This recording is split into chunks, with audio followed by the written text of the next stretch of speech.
Reforms in the states for Viksit Bharat. Many growth and development enabling reforms are needed in the states for realizing the vision of Viksit Bharat.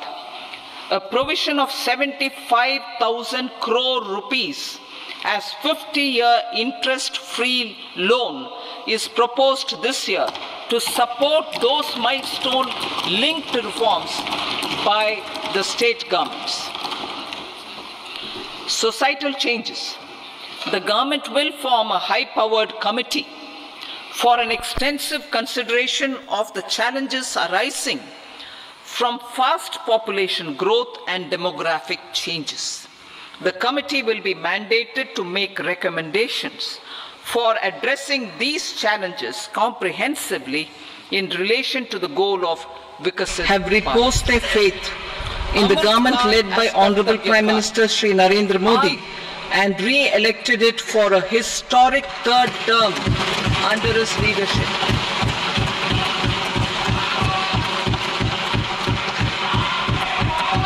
We are grateful for their support, faith, and trust in our policies. We are determined to ensure that all Indians, regardless of religion, caste, gender, and age, make substantial progress in realizing their life goals and aspirations. Global context. The global economy, while performing better than expected, is still in the grip of policy uncertainties. Elevated asset prices, political uncertainties, and shipping disruptions continue to pose significant downside risks for growth and upside risks to inflation.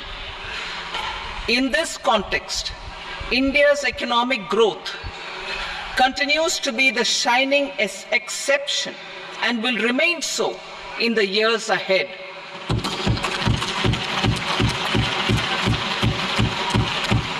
India's inflation continues to be low, stable, and moving towards the 4% target. Core inflation, that is non-food and non-fuel, currently is 3.1%.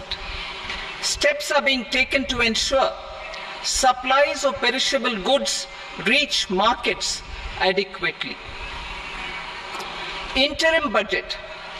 As mentioned in the interim budget, we need to focus on 4 major castes, namely the Garib, Mahilaye, Yuva, and Annadata, the poor, women, youth, and the farmer.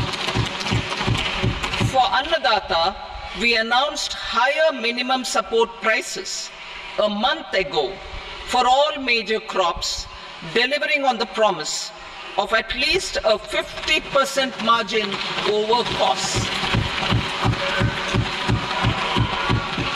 Pradhan Mantri Garib Kalyan Anna Yojana was extended for 5 years, benefiting more than 80 crore people.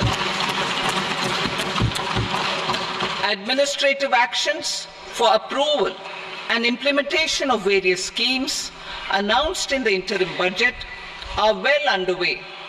The required allocations have been made. Budget theme. Turning attention to the full year and beyond in this budget, we particularly focus on employment, skilling, MSMEs, and the middle class. I am happy to announce the Prime Minister's package of 5 schemes and initiatives to facilitate employment, skilling, and other opportunities for 4.1 crore youth over a 5-year period,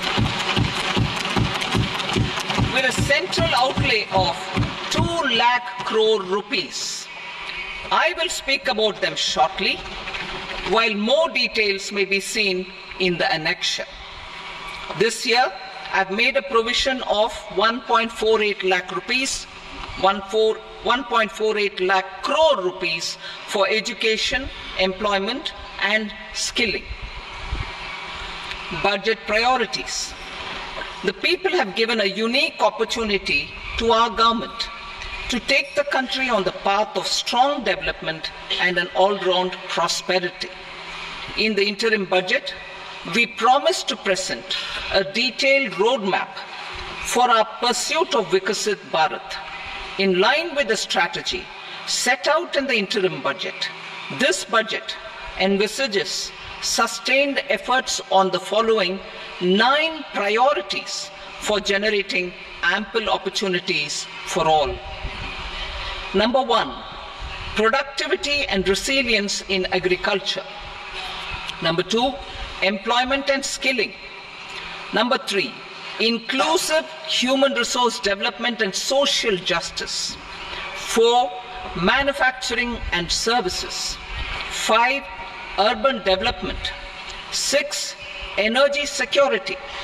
7, infrastructure. 8, innovation, research and development. And 9, next generation reforms. Subsequent budgets will build on these and add more priorities and actions. A more detailed formulation will be carried out as part of the economic policy framework, about which I will speak later in this speech. This budget details some of the specific actions